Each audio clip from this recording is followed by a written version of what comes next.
Hey, I've been looking all over for you. You should have looked for me in this tree. I've been here all morning. Come down and taste this and tell me if it's good. It's very important. Here, try some of this. What is it? Chocolate-covered cotton. Jesus Christ, have you gone crazy? You didn't even take the goddamn seeds out. Give it a chance, will you? It's not that bad. Is it really that bad? It's even worse. But I've got to get the mess halls to feed it to the men. They'll never be able to swallow it. They've got to swallow it. Yossarian, I want to ask you a question. Now, you don't have any clothes on. Now, I don't want to butt in or anything, but I want to know, why aren't you wearing your uniform? I don't want to. I see. Give up, Milo. People can't eat cotton. It's not cotton, I was joking. It's really cotton candy. Delicious cotton candy. Here, try it and see. I don't think they're gonna buy that. Well, I can't just sit here and watch while they destroy my syndicate. During the war, Milo created an international syndicate that bought and sold commodities worldwide. And when someone somewhere said no, Milo gave ground grudgingly, valiantly defending, even in retreat, the historic right of free men to pay as much as they had to for the things they needed in order to survive. They had cedars from Lebanon, due at the sawmill in Oslo to be turned into shingles for the builder. You've got boatloads of peas that are on the high seas from Atlanta to Geneva to pay for the cheeses that the galvanized zinc in the warehouses at C-47. 4 carloads of galvanized zinc, semi-pitted dates we stuck with them from cartoon. Use the money from the Portuguese anchovies they're selling back to Lisbon to pay for the Egyptian cotton we've got coming to us from also ordered a tremendous shipment of Peruvian balm. The Egyptian cotton sent Milo's syndicate towards bankruptcy, but he planned to pay for it with a contract from the Germans, who had hired him to bomb his own base.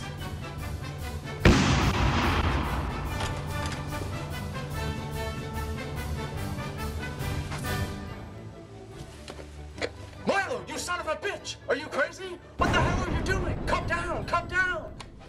Stop hollering so much. I'm right here.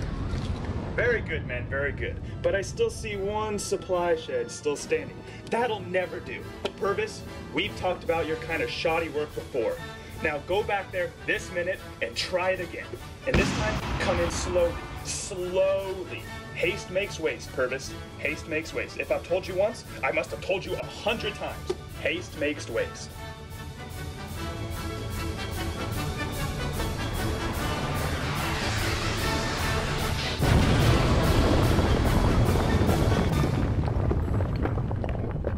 This is Alvin Brown. I've finished dropping my bombs. What should I do now? Strafe. Strafe? We have no choice. It's in the contract. Okay then. In that case, I'll strafe. His crews spared the landing strip and the mess halls so that they could land safely when their work was done and enjoy a hot snack before retiring.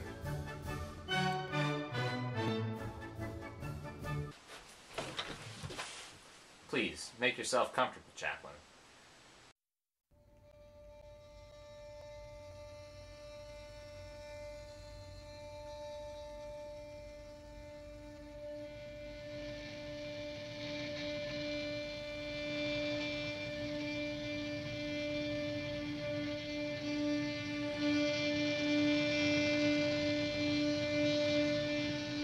We want you to relax. Everything's going to be alright, Chaplain. You've got nothing to be afraid of if you're not guilty. You are not guilty, aren't you? Sure he's guilty. Guilty as hell. Guilty of what? What did I do? That's just what we're going to find out. Write your own handwriting for us, will you? Anywhere on the page.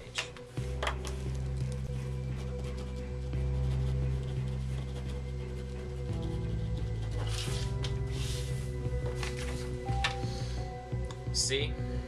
Oh, they're not the same, are they? I told you he did it. Did what?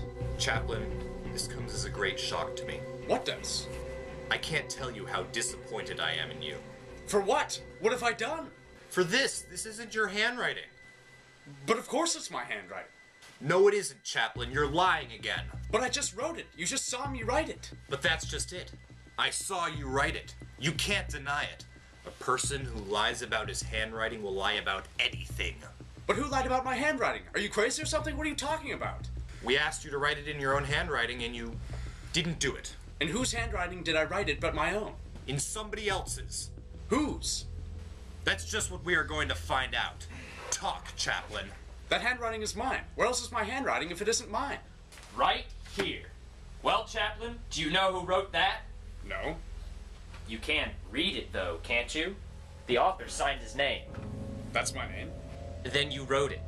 But I didn't write it. That isn't my handwriting. Then you signed your name with someone else's handwriting, is all that means. This is ridiculous. 12 men have just died. I don't have time for this. Chaplain, of, what religious persuasion are you? I'm Anabaptist, sir. Well, I don't know a thing about it, so that makes it a pretty suspicious religion, doesn't it? I don't know, sir. I once studied Latin, and I think it's fair to warn you before the next question. Doesn't the word Anabaptist simply mean that you are not a Baptist? Oh, no, sir. There's much more. Are you a Baptist? No, sir. Then you're not a Baptist, aren't you? Sir? If you're not a Baptist, then you could be anything else, couldn't you? Even Washington Irving?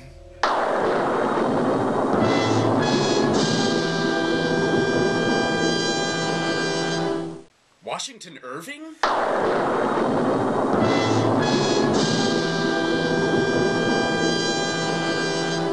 Why don't we knock his goddamn brains out?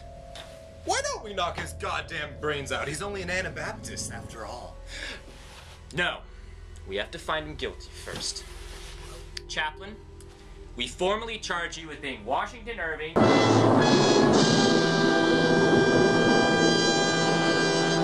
with taking capricious and unlicensed liberties in censoring the letters of officers and enlisted men. Are you guilty or innocent? Innocent, sir. Guilty. Guilty. Guilty it is, then. We also accuse you of the commission of crimes and infractions that you don't even know about. Guilty or innocent? I don't know, sir. How can I say if I'm guilty or innocent if I don't know what I'm being charged with? How can we tell you if we don't know? Guilty. Sure, he's guilty. If they're his crimes, then he must have committed them. Guilty it is, then. Okay, Chaplain. The jig is up. Take a walk.